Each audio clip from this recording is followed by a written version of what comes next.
Okay, so tell me how you did in high school. How did everything go in high school?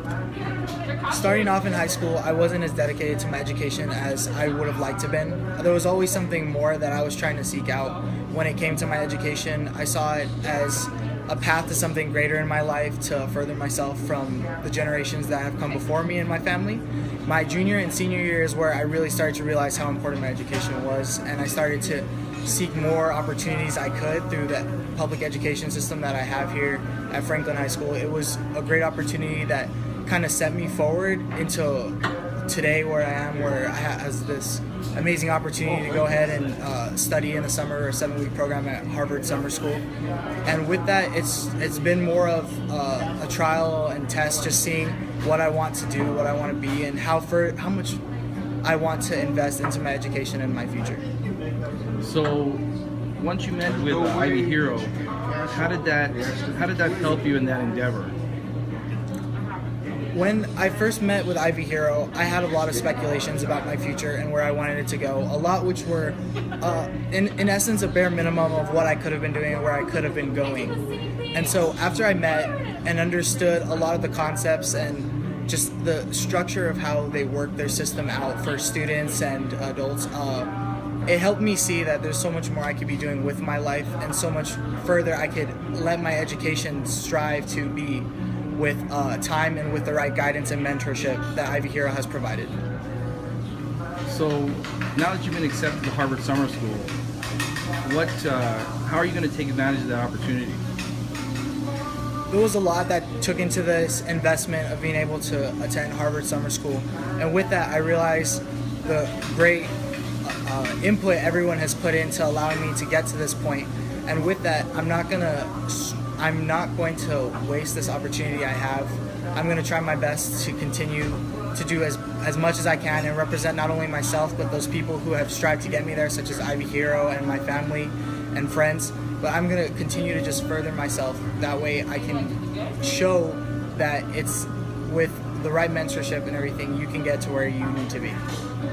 So your plan, I think, after Harvard Summer School is to go to Texas Tech and enter into an architecture program. So how is your experience at Ivyhero helping you with that, and what can you attain there that maybe you wouldn't have attained before? It's giving me a lot more insight to take advantage of all the services and forums and opportunities I have, so that they can help me better understand where I'm going to go with my education. And not only that, just to see that there's always another way. There's always, if it doesn't defy physics, then it's not impossible, and so it can be done.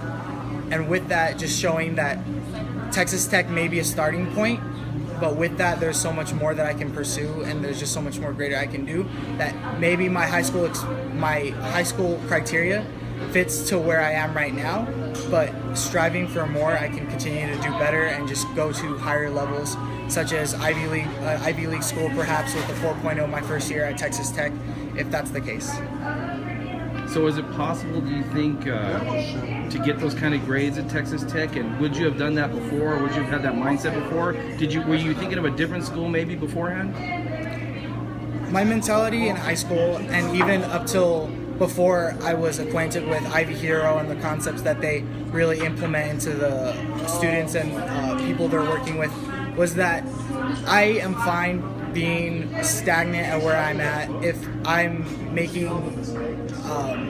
$50,000 a year, whatever it may be, in architecture, and I just get accepted into, for instance, Texas A&M, which was kind of the goal, the set for me in high school, and I didn't get accepted into there.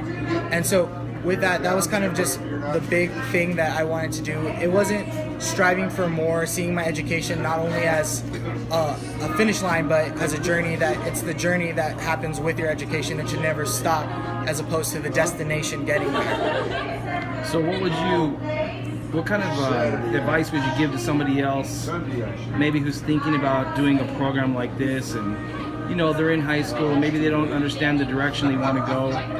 Could you give me any advice to help them along the way? There's always going to be trials and tribulations that are going to come up, and it's going to seem almost like it is defying physics to be able to get to these points, to get to these standards.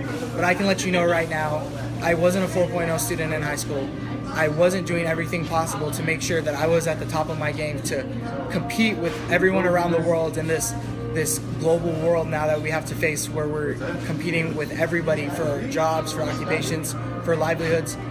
But through just striving and dedication, finding the resources, the mentorship of Ivyhero and others that continue to just pour into me, and finding that strength and just that endurance to continue to do more with myself, it just makes it that much easier and that much better to realize that the trials and tribulations may seem great right now, but at the end of the day, your education and furthering yourself will pay off for it in the long run. So where do you plan on being in, let's say, 4 to 8 years? Where do you see yourself? As of now, I'm trying my hardest to, as soon as I attend Texas Tech, to get the grades and to do the extracurriculars, so that when the time comes where I feel I'm at the level where I am going to go ahead and apply to, for instance, MIT's architecture program or Harvard's architecture program, that I'll be able to work with teams that are creating the fundamentals to make new materials for our building structures.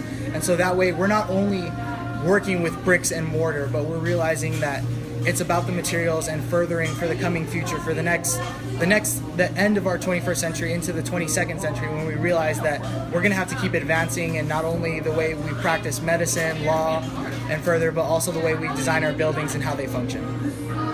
Well, great. Thank you very much. Thank you.